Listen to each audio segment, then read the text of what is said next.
तमिलनाडु के मुख्यमंत्री MK. Stalin के मंत्री बेटे उदयनिधि ने सनातन धर्म को डेंगू मलेरिया बताते हुए इसे खत्म करने का आह्वान किया था। अब राज्य के परिवहन मंत्री एस.एस. शिवकुमार ने भगवान श्री राम के अस्तित्व पर ही सवालिया निशान लगा दिया है।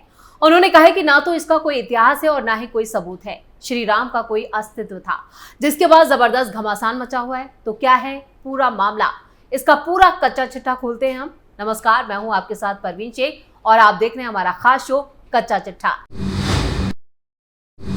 तमिलनाडु के परिवहन मंत्री एस.एस. शिवकुमार ने भगवान श्री राम के अस्तित्व पर ही सवाल उठा दिया है। वैसे डीएमके नेताओं का सनातन धर्म पर टिप्पणी करने का इतिहास पुराना है और इस लिस्ट में कहें कि ये लिस्ट काफी लंबी है, लेकिन सबसे पहले आपको बताते हैं कि परिवहन मंत्री ने क्या कहा है। एस.एस. शिवकुमार ने कहा है, ये तमिलों का कर्तव्य है कि वो राजेंद्र चोल जैसे महान सम्राट को सम्मान दें, वरना हमें ऐसी चीजों की पूजा करने के लिए कहा जाएगा जिनसे हमारा कोई लेना देना नहीं। 2022 से ही राजदंड चोल की जयंती को सरकारी कार्यक्रम के रूप में मनाया जाता है। मंत्री ने कहा कि हम उनके द्वारा बनाए गए मंदिरों, तांबों के प्लेट्स और उनकी प्रतिमाओं को सबूत के रूप में देखते हैं। श्री राम को अवतार बताया जाता है, जबकि अवतार का कभी जन्म नहीं हो सकता, और अगर किसी का ईश्वर के रूप में जन्म हुआ है तो वो अवतार नहीं है। रामायण महाभारत तमिल लोगों के लिए नहीं है, उनमें कोई नैतिकता नहीं है। सम्राट राजेंद्र चोल की जयंती के मौके पर एस.एस. शिवशंकर ने ये बात कही। अरियालूर में मौजूद गंगईकोंडा चोलपुरम में हर साल इस अवसर पर कार्यक्रम आयोजित किया जाता है। अब डीएमके नेता टी.ए.के.एस. एलगोवन ने अपने मंत्री के बयान का बचाव करते हुए कहा है कि राम भगवान नहीं थे बल्कि मनुष्य थे। उन्होंने राम कृष्ण का अवतार उन्हें बताया है, जबकि राम और कृष्ण दोनों ही विष्णु के अवतार थे। मंत्री एस.एस. शिवशंकर ने ये नहीं कहा कि कोई राम को ना माने। उन्होंने कहा कि डीएमके एकमात्र पार्टी है जो 90% हिंदुओं के भले के लिए काम कर रही है, जिनका धार्मिक लोगों ने शोषण किया है। उन्हें मंदिर में घुसने की इजाजत नहीं थी।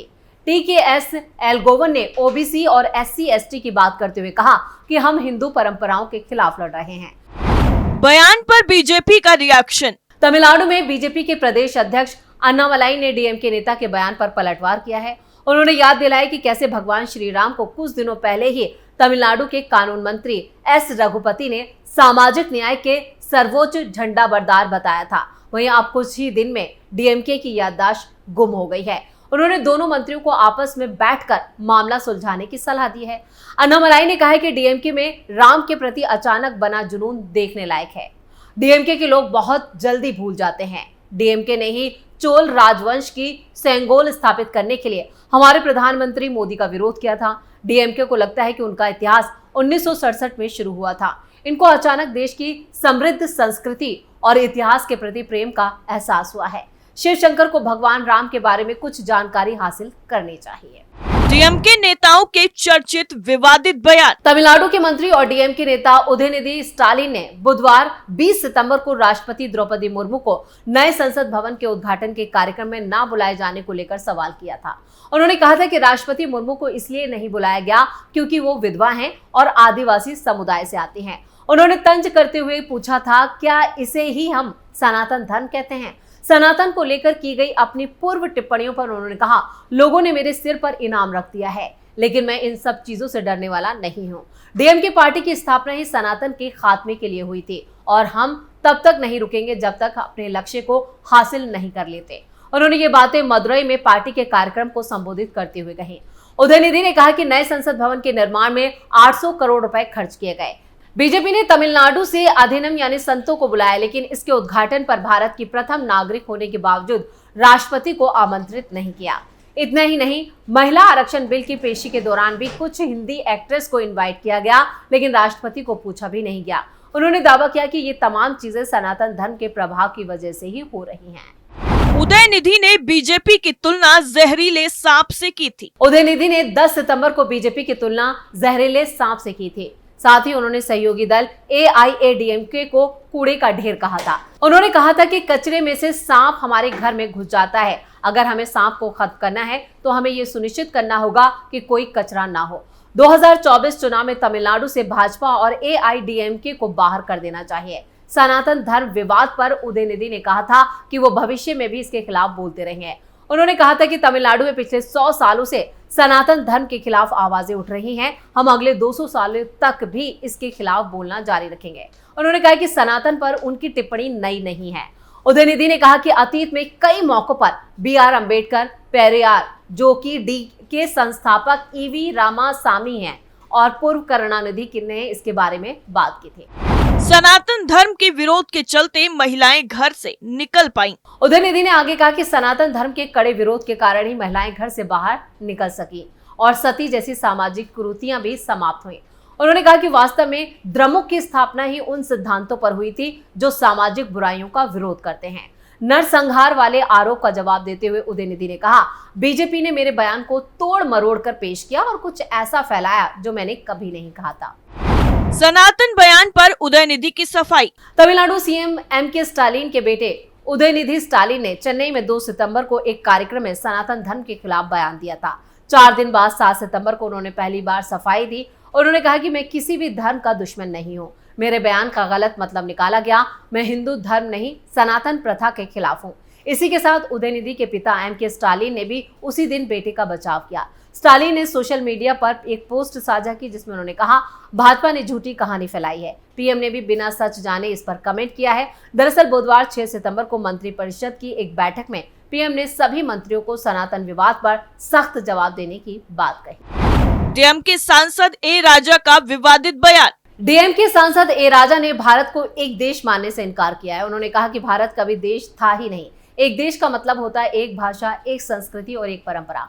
जब उसे देश कहा जाता है, ए राजा ने कहा। 3 मार्च को तमिलनाडु के मुख्यमंत्री MK स्टालिन के बर्थडे पर कोयम्बटूर में हुई एक जनसभा में ये बयान दिया। ए राजा ने कहा, भारत एक उप महाद्वीप है। कारण क्या है? यहाँ कई परंपराएं और संस्कृतियां हैं। तमिलनाडु में एक भाषा, एक संस्कृति है। ये एक देश है। मलयालम एक भाषा है, उनका एक राष्ट्र है। ओडिशा एक देश है, वहाँ एक भाषा है। केरल में अलग, दिल्ली में अलग भाषा और संस्कृति है। ये सारे देश मिलकर भारत को बनाते हैं। इसलिए भारत एक देश नहीं बल्कि एक उप महाद्वीप है। मणिपुर में डॉग मीट खाया जाता है। क्यों? हाँ, वो खाते हैं। ये कल्चर है, इसमें कुछ भी गलत नहीं है। ये सब हमारे दिमाग में है। कश्मीर में अलग कल्चर है, इसे आपको मानना होगा। अगर कोई समुदाय बीफ खाता है तो आपको क्या समस्या है? उसने आपको खाने को कहा क्या?